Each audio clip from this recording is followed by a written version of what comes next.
Tonight on CTV News. It's a big seizure for the Fraser Valley, and it'll cause an impact and ripples throughout the available drugs within this area. A pile of drugs and cash seized from a rural property in the Fraser Valley.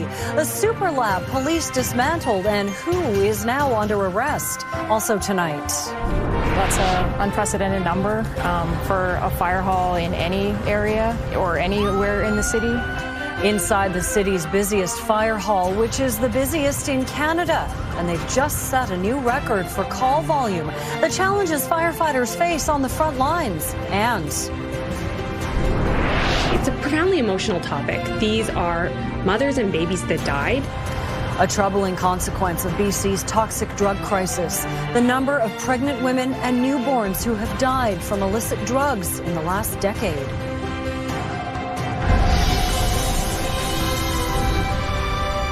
This is CTV News with Nafisa Kareem.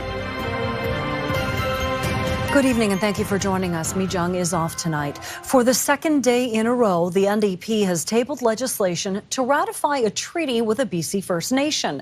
And once again, the ceremony and celebration wasn't without controversy.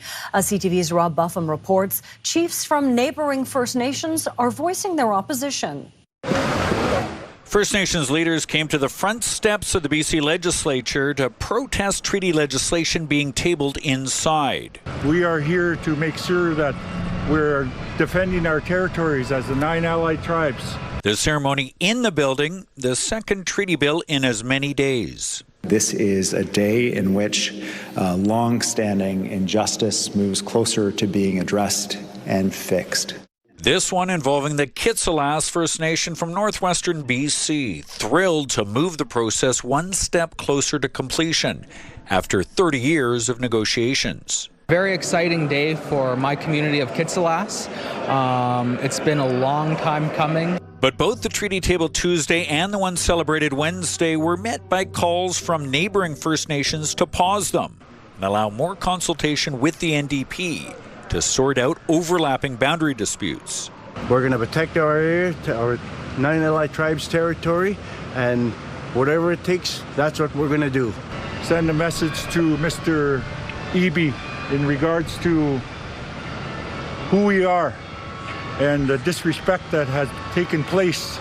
The pushback and historic celebrations come amid growing tensions between First Nations and Premier Eby, who's trying to navigate a way to pause parts of DRIPA, the Declaration on the Rights of Indigenous Peoples Act. They are being bedeviled with this problem, but the next government will be bedeviled with it as well until we get it right. The opposition BC Conservatives say Eby and his team are trying to ram through the treaties during a tough time for the government. I know that this government is certainly looking for a win on the reconciliation file with the debacle that's been some sort of proposed pause or change to DRIPA. We don't know. The treaties, in fact, have already been modified in a few instances to reflect the concerns of neighboring nations. And it just, I think, also reflects the challenge of being a province where treaties weren't historically done. Still, neighboring First Nations have threatened court action and disrupting projects through protests if their ongoing concerns aren't addressed.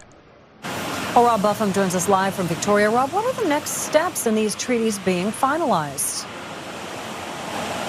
Well, Nafisa, both treaty bills will be debated in the House here, assuming that they are passed.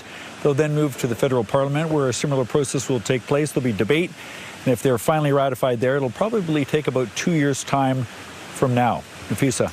Rob Buffum live in Victoria. Thank you, Rob.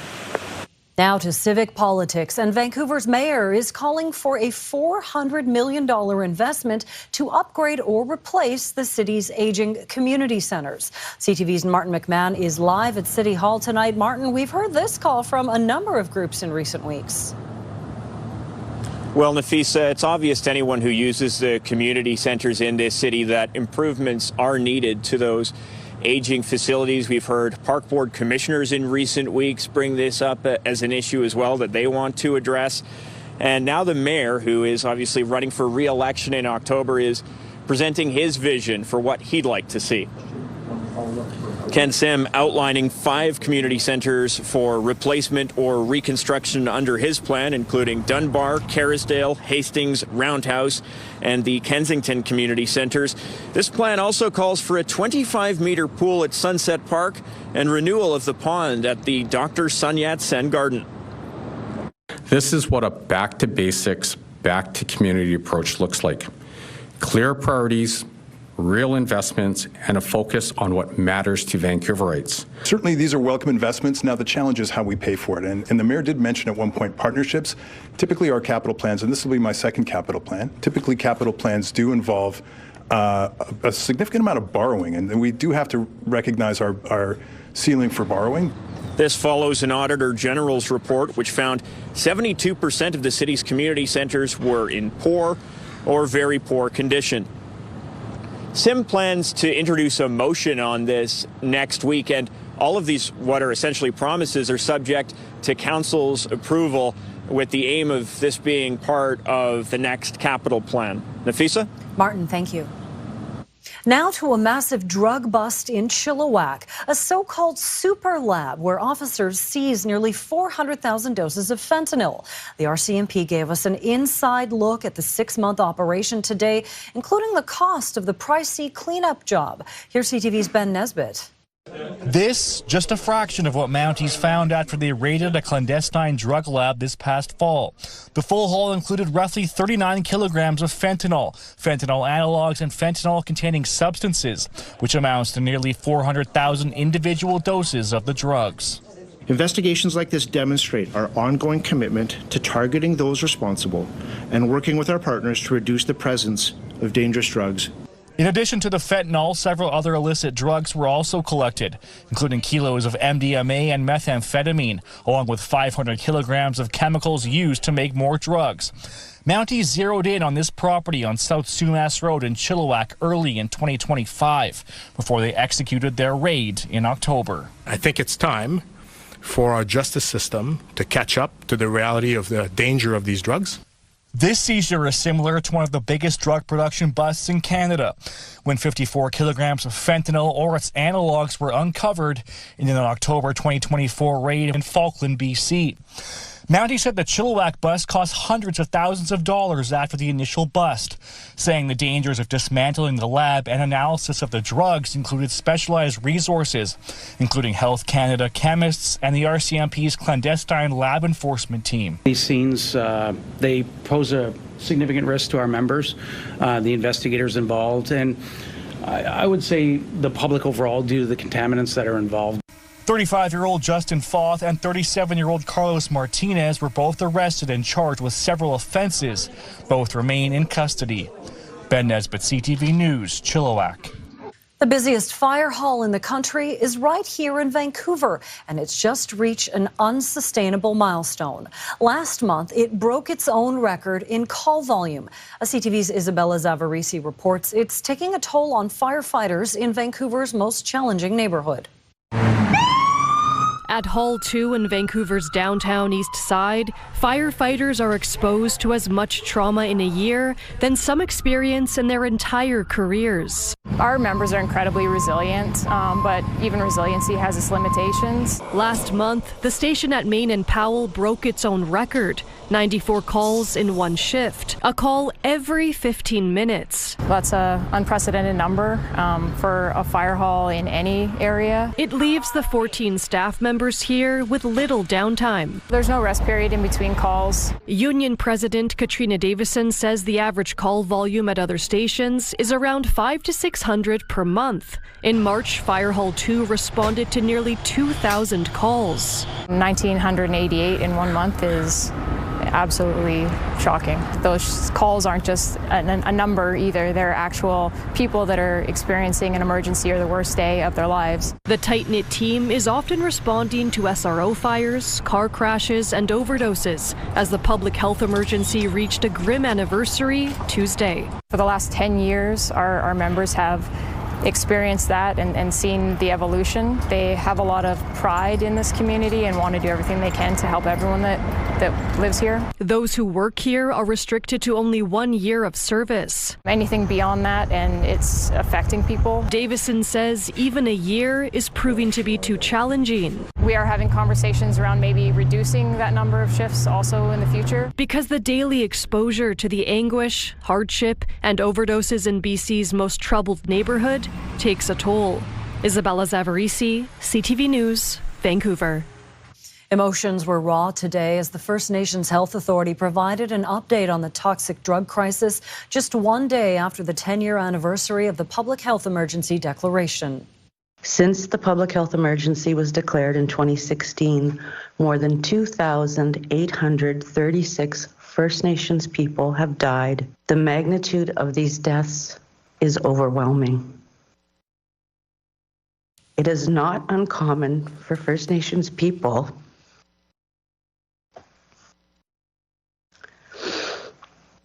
to have experienced multiple losses.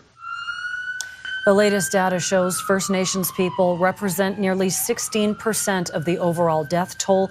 The health authority's top doctor says racism in the health system often prevents First Nations people with substance use issues from seeking help, and says more accessible, culturally appropriate harm reduction services are needed. One of BC's top health officials expressed frustration today that some of the province's most desperate mothers aren't getting the help they need. More than a dozen women have died from toxic drugs within months of having babies, among other health issues for them and their newborns. Our Penny Daflos explains.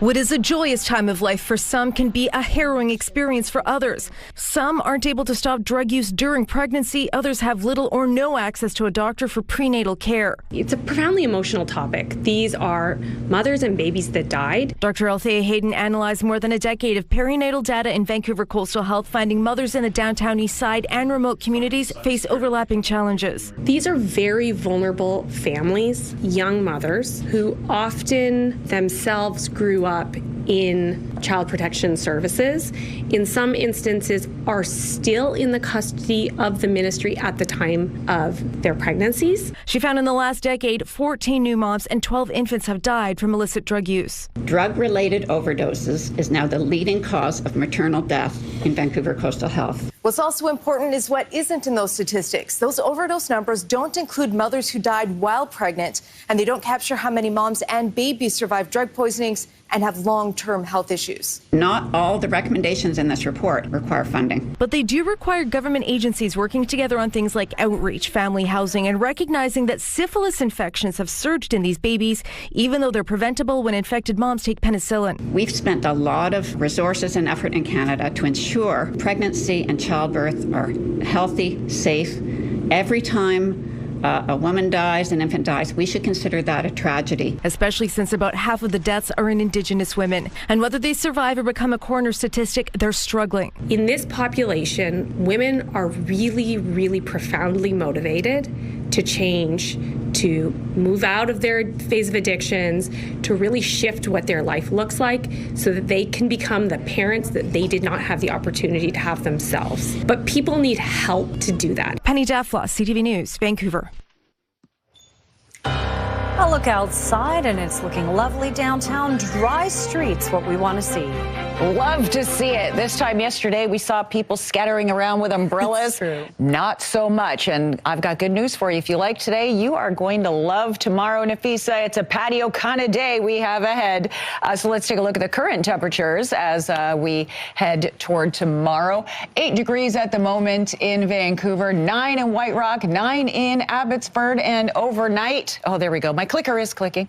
Overnight, though, it's going to be chilly. Look at that. 2 degrees overnight. But don't worry, look at tomorrow. Sunshine, bring your shades to work, friends. It's going to be 11 degrees and dry. So put away those umbrellas for now. For now. And that's the forecast. All right, thank you. Thank you. Well, after the break, from his design studio to a life-saving transplant. It's just been an amazing experience for me, and I get up every morning and just thankful for Patty. A local shoe designer shares his story of receiving the gift of life and how he's paying it forward. Plus, a wave of reaction over a proposed luxury hotel floating on the waters of Cole Harbour. Will the project sail to city approval? Stay with us. In Abbotsford have arrested a suspect who was found with more than 20 catalytic converters in the trunk of their van. Abbey PD responded to a call yesterday near Watcombe Road and Highway 1 and within minutes tracked down the suspect. They are now facing criminal charges. The van has been seized. Vancouver's Cole Harbour is on track to look a whole lot different after City Council approved zoning changes to allow for a floating hotel. The 250-room proposal was approved last night. It will be a 6-story vessel attached to the convention centre with a 130-metre public pier. Vancouver Harbour Flight Centre had the rights to that part of the waterfront and played a key role in this approval. But the proposal did come with opposition, with a small protest held outside City Hall.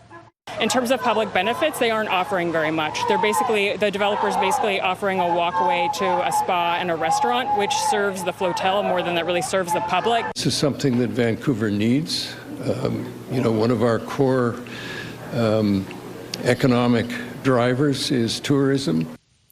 The floating hotel is expected to be built in Europe before arriving in Vancouver sometime in the next few years. Political parties who want to see an end to Ken Sim's reign are banding together, sort of.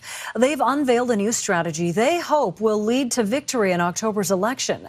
There's just one rather large hiccup that needs sorting. CTV's St. John Alexander explains.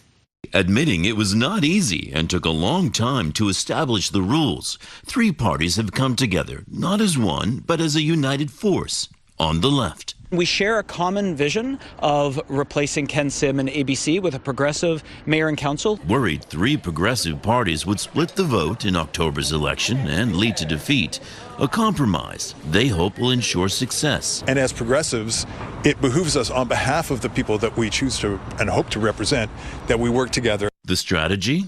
Each party will nominate up to 5 candidates for city council. What we have today is proven that 3 parties can work together and make things happen. Now that leaves just one significant snag. Each party plans to run a candidate for top prize, mayor. The Greens and one city have already chosen theirs. COPE is still working on it. We will be announcing our COPE candidates for mayor at the right time for the right reasons with the right candidate very soon. When very soon comes, there will be 3 candidates, 3 leaders who would certainly split the vote.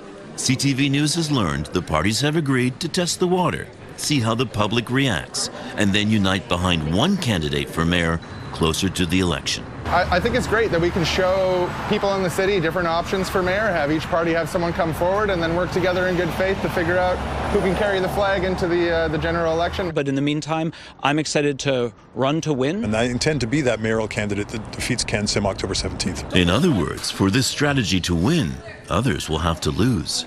St. John Alexander, CTV News, Vancouver. A local fashion icon has a new lease on life after having a kidney transplant. Tonight, he's sharing his story alongside the longtime friend who became his donor and helped save his life. CTV's Kevin Chirac reports. A few years ago, shoe designer John Fluvog started feeling off. Feeling poorly. I was feeling tired. I needed naps in the afternoon. I was running out of energy. Tests revealed Fluvog had kidney disease, requiring life-saving surgery. It's hard to actually take in. A diagnosis faced by tens of thousands of Canadians. There are over 50,000 Canadians living with kidney failure. But Megan Owen Evans with the Kidney Foundation says there's an urgent need for living donors. There's over 4,000 people awaiting solid organ transplants in Canada. Over 70% of those are waiting for kidneys. Fluvog, however, was fortunate, finding an old friend willing to step up. Something stirred inside me, and I felt like I had to do this.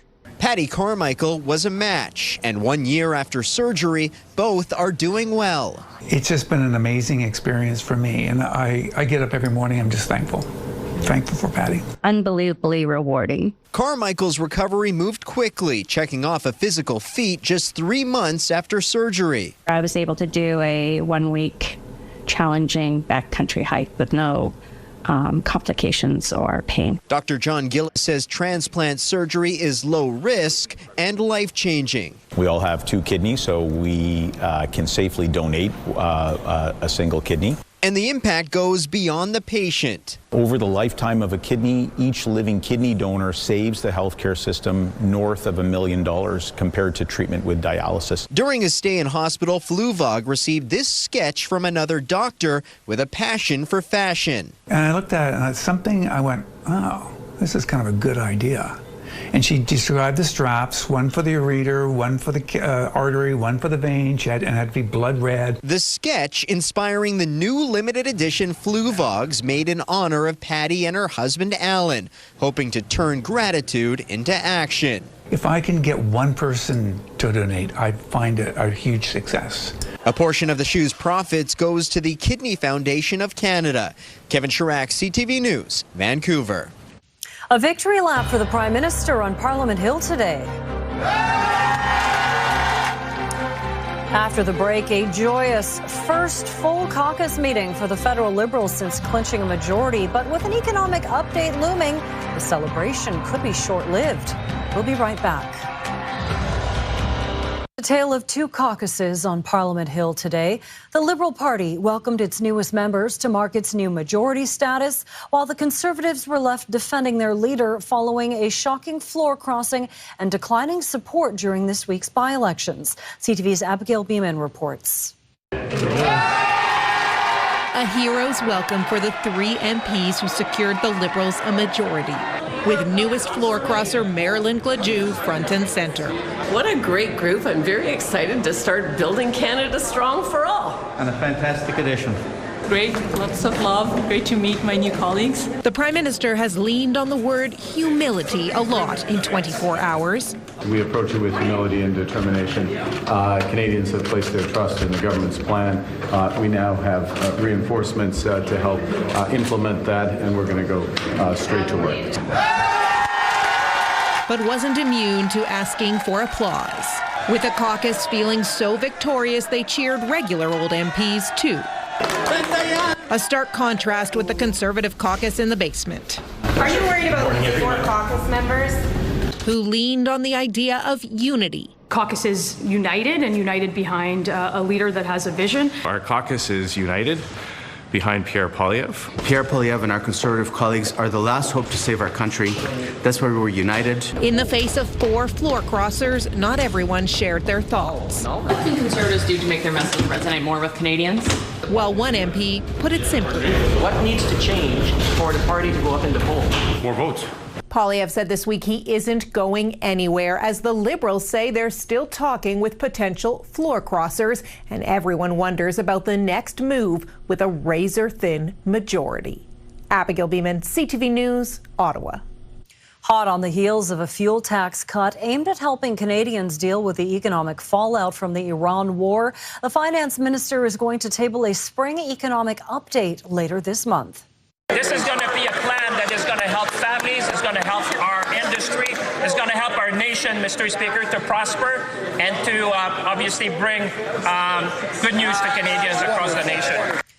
The update, expected on April 28th, will give Canadians a better understanding of how Ottawa's fiscal position has changed since the 2025 federal budget was tabled in November. At that time, the government was predicting the federal deficit would rise to more than $78 billion in the last fiscal year, with similar deficits forecast through to 2030. For the second time this week, Donald Trump has taken aim at the Pope on social media. The U.S. president posted on Truth Social late last night, criticizing the Pope over his views on the Iran war. The pontiff arrived in Cameroon today on the second leg of his African visit, and while he did not specifically address Trump's latest comments, he said the world needs to hear a message of peace and coexistence. Pope Leo has been an outspoken critic of the U.S.-Israeli war with Iran and says he plans to keep criticizing it regardless of what Trump says. Still to come, a terrifying ordeal for an Ontario driver whose airbags inflated without warning. But first, winter doesn't seem to want to go without a fight. We'll show you just how much snow fell on the Coke and why there could be more snow on the way. Time now for tonight's Skywatch. A couple of boats crossing paths at the entrance to Falls Creek near Sunset Beach under a bright blue sunny sky. More of the same Vancouver. Forecast coming up. CTV Skywatch is brought to you by Kermac Collision and Autoglass, the name you'll remember when it matters. Kermac cares for kids. But there was a pretty decent dump of snow on some BC interior highways. Drive BC cameras show the accumulation of around 30 centimeters of snow at the Coquihalla summit.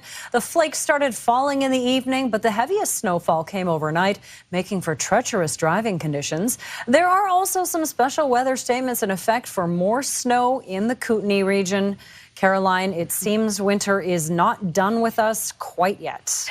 Well, not for the southeastern part of the province. And as you said, Cranbrook is under a special weather statement as we speak, and that will last tonight. Sudden burst of snowfall is still expected, so take care if you are out and about in Cranbrook. As for the rest of the province, it's going to be very nice tomorrow. Let's take a look at the current conditions for Vancouver. It's 8 degrees. It is sunny. People are walking around. It's that kind of day. The gusts are calm, and here's a closer look at what to expect for tomorrow. So tonight, mainly sunny skies. It will be cool overnight, though. More on that in just a moment. A little bit of cloud cover to start your day in Fraser Valley, but friends, again, this is not going to be a cloudy day. Now here, pause this right here, and a little burst of precipitation, but we're not expecting any major rainfall. So if you do see a little bit of rain, it's going to come quickly and pass quickly. So we like the sounds of that one, but we've got a mix of sun and cloud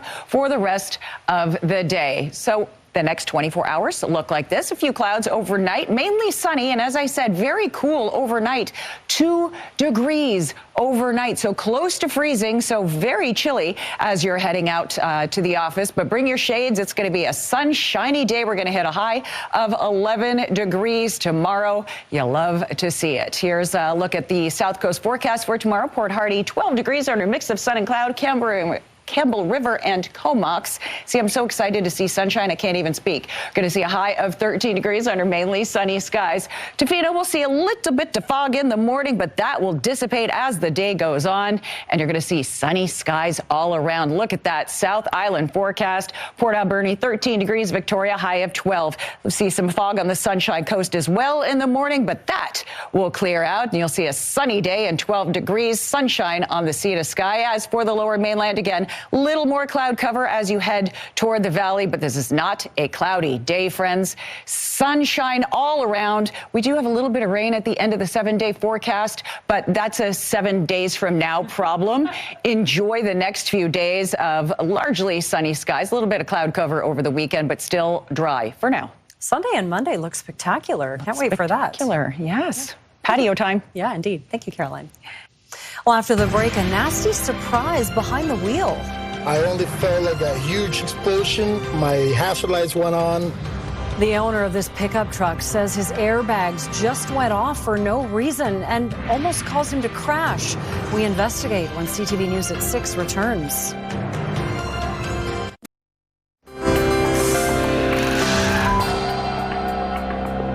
Taking a look at today's markets, the Canadian dollar traded for 72 cents to the American dollar. Oil was down 6 cents, ending the day at $88.13 US a barrel.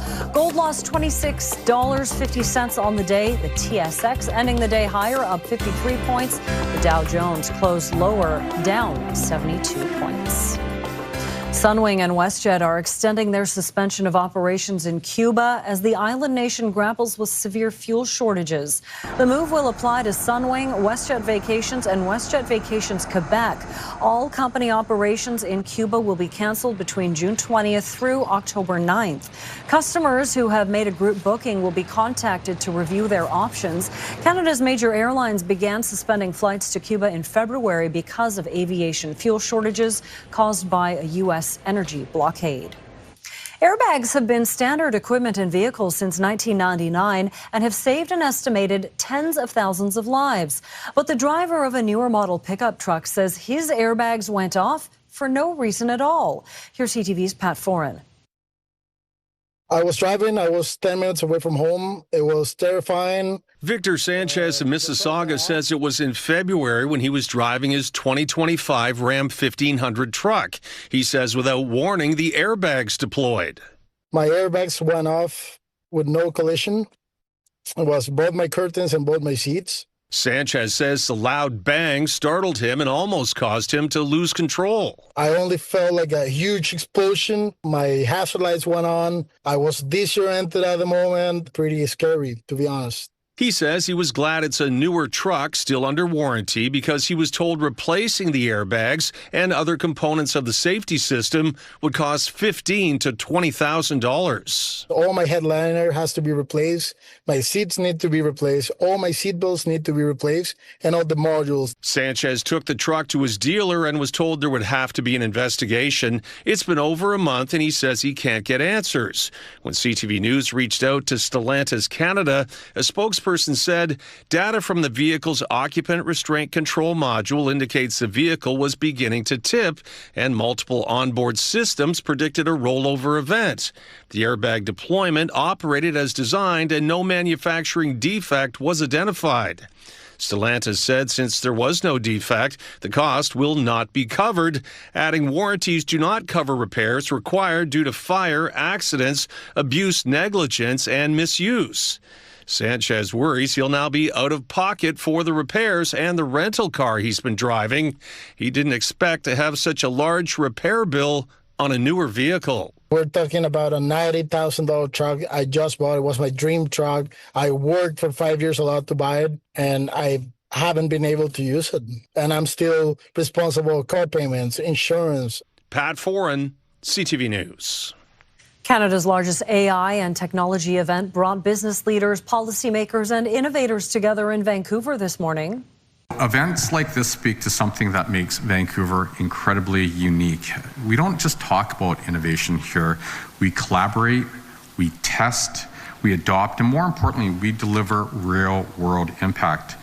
Mayor Ken Sim kicked off the inaugural All in West talks at the Park Hotel. The one-day event is aimed at sparking discussions on AI applications as well as collaborations between leaders across Western Canada. In September, the national All In event is expected to bring 6,500 decision makers and experts to Montreal. Today is International McDonald's Day, and one mega fan of the fast food giant has been feeding his own happiness in everything Golden Arches. 71 years ago today, Ray Kroc opened his first McDonald's in the suburbs of Chicago. Fast forward to today, Bobby Bouchesney has been on a mission to preserve many of the relics produced by the company since that day. He says he owns more than 40,000 pieces of McDonald's memorabilia. The entire top floor of his house is a tribute to Ronald and friends, while the bottom floor is McDonald's free.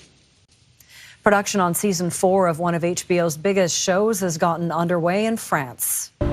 สวัสดีค่ะ Welcome to the White Lotus in Thailand ค่ะ According to The Hollywood Reporter, season 4 of The White Lotus will be set during the Cannes Film Festival. This season will also feature 2 White Lotus hotels, one in Cannes itself, the other in Saint-Tropez. Helena Bonham Carter, Steve Coogan, and Heather Graham are all set to appear in the upcoming season.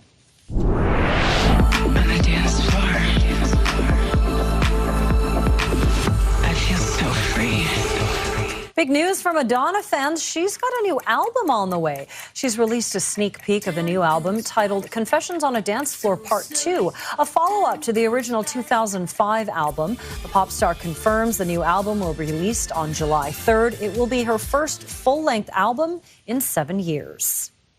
The Vancouver Canucks played their final home game of the season last night. Tried to go back to the brush. Now Pedersen after the puck. The brush scores!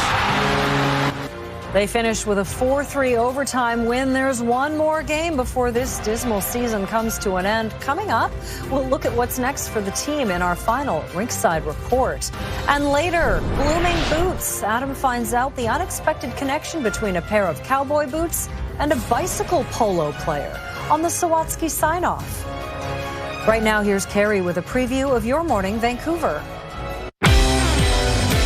Thursday on Your Morning Vancouver, we sit down with organizers ahead of the return of the Lapu Lapu Day Festival.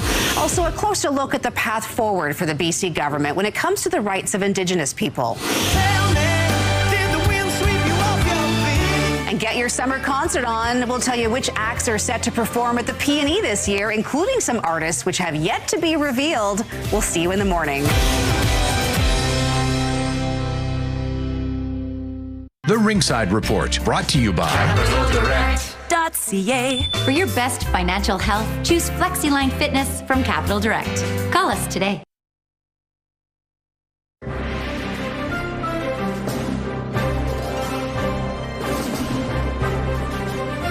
The Canucks are limping to the finish line after an extremely disappointing season, to say the least. It was the worst in franchise history, but a late push has at least given fans a glimmer of hope. As the team wraps up a year to forget, questions are now shifting to what comes next. Here's CTV's Craig Krause with this week's Ringside Report.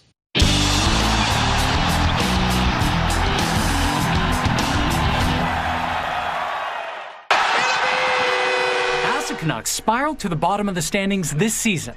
Artem Zub scores! Many fans were left shocked, disappointed, and discouraged. Centers Eklund. A team many felt had given up. But he still has the puck. But Tuesday night, in their final home game this season, the Canucks showed some fight, taking down the Kings in an overtime thriller.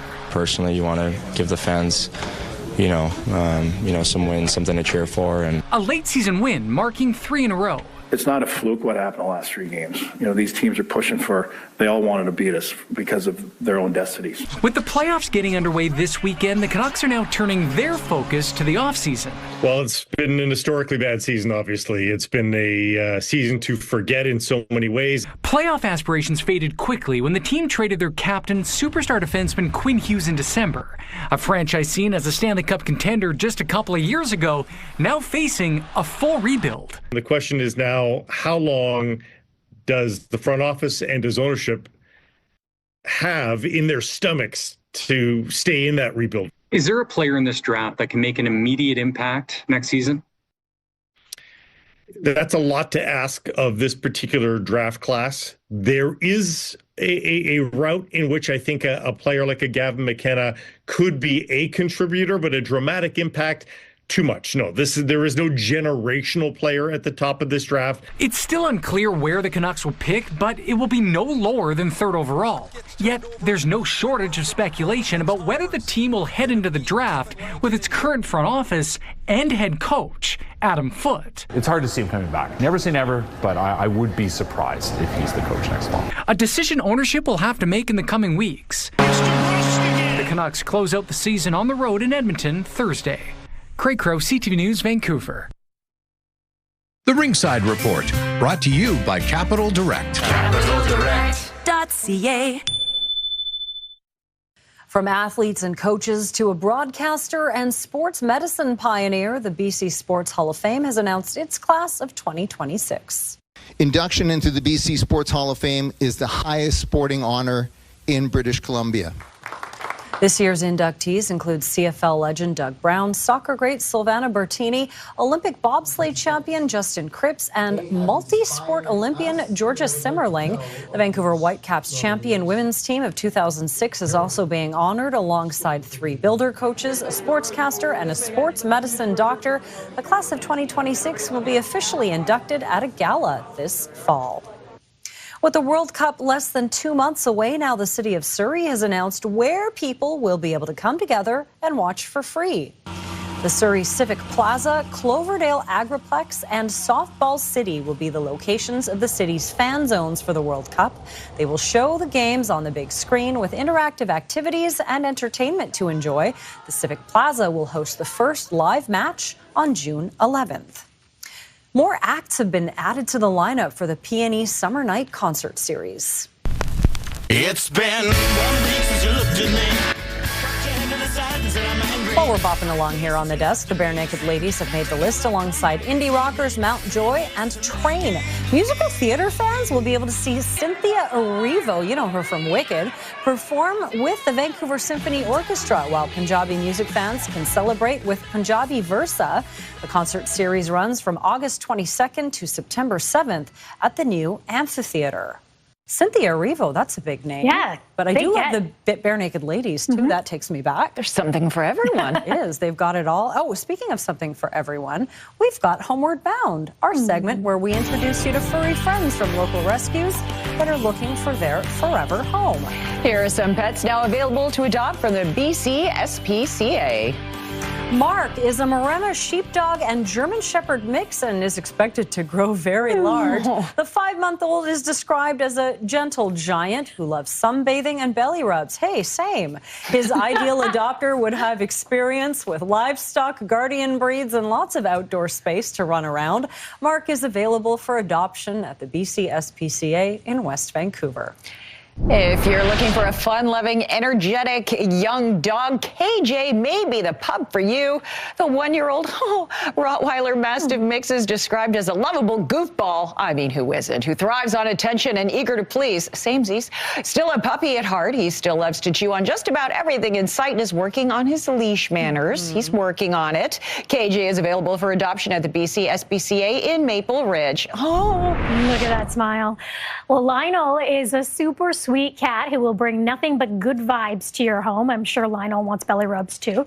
You might get a bite out of it, though. The 2-year-old loves to cuddle on a lap and roll around as you rub his belly. There you go. I didn't get far enough in advance. He is very observant and good at reading the room. As soon as you give him eye contact, he'll trot right over for some more love. Oh, look at that face. I know. Lionel is available for adoption at the BC Sea to Sky SPCA in Squamish. And for more information, if you want to adopt any of these pets, head to adopt.spca.bc.ca. And they all deserve a good home. Yeah. Lauren, before we get to the Sawatsky sign-off, what are you working on for the 11:30? Well, Nafisa, we will have more tonight on the concerns over aging community centers in Vancouver and the calls for major upgrades and some major backlash on Vancouver Island over potentially turning this forested area along the ocean south of Nanaimo into a heavy industrial site. The concerns from wildlife and marine advocates on the proposed changes at Cable Bay and what the city has to say about it all ahead at 11:30. Sounds good. Thank you, Lauren. Well, turning trash into treasure has helped one Vancouver man find a new outlook on life. He's repurposed old boots, ski poles, and even given a video camera a second life. Adam explains all the places his creativity has taken him in tonight's Sawatsky sign-off.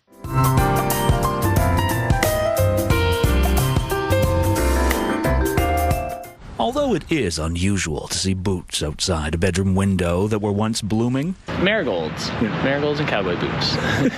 Chris Poland says he regularly repurposes things like this while riding around finding things others have left behind. I stumbled upon this bag with a free sign, and it had an old camera in it. A video camera, likely discarded because its technology is so outdated. But I didn't really know about it, so I left it in a box for like 2 years. In the meantime, Chris started playing competitive bicycle polo. Kind of like hockey on bikes. But instead of skates, a stick, and puck, you ride around trying to hit a ball into a net with a mallet. Not many people do ski poles. But then again, not many people are like Chris, who turned these old ski poles he found into polo mallets before cutting orange construction fencing into the wheel guards you need to protect your bike spokes from being bent. Now I can't go back because the orange is so good. And it turns out Chris is so good at the sport, he plays all over the place, and was recently invited to compete in Whitehorse. So I have a friend who happens to be throwing a film festival in Whitehorse. A friend who also looks for the unexpected possibilities of things and spent months collecting thousands of aluminum cans so he could buy a projector to play the movies. He called it the Cannes Film Festival, which is pretty nice. As opposed to Cannes. Yeah. So Chris taught himself how to use that old camera, shot this short comedy despite never making a movie before, and was inspired to see how recycling cans could end up cultivating community. During the winter, to bring people people together when it's cold and like people need connection up there. So, now that he's back home, Chris will keep searching for things that he can make useful again in unexpected ways. It's like really nice to be able to take the time to do something special and make people laugh and smile. Which is why Chris is planning to replant those marigolds. Because although these boots were made for walking, he knows that's not just all they'll do. Adam Sawatsky, CTV News, Vancouver. The Sawatsky sign-off, brought to you by 1-800-GOT-JUNK. They make junk disappear. All you have to do is point. I feel like bike polo might be the most Vancouver sport ever. Right? It's a very Vancouver sport. Right. And great weather for bike polo if you're going to be out. I was just going to say that. If you're a bike poloer, then you're going to love the forecast coming up. But you're also going to love this picture. Look at that. How beautiful is that? Tony, thanks for sending this in. Cherry blossoms galore. If you want your photo featured, email us, scenicSnapshot@ctv.ca. Yeah, there's a few still hanging out there. Speaking of hanging out, hang out with Lauren at 11:30 tonight for the CTV Late News. Mi Jung will be back tomorrow. Great evening. Good night.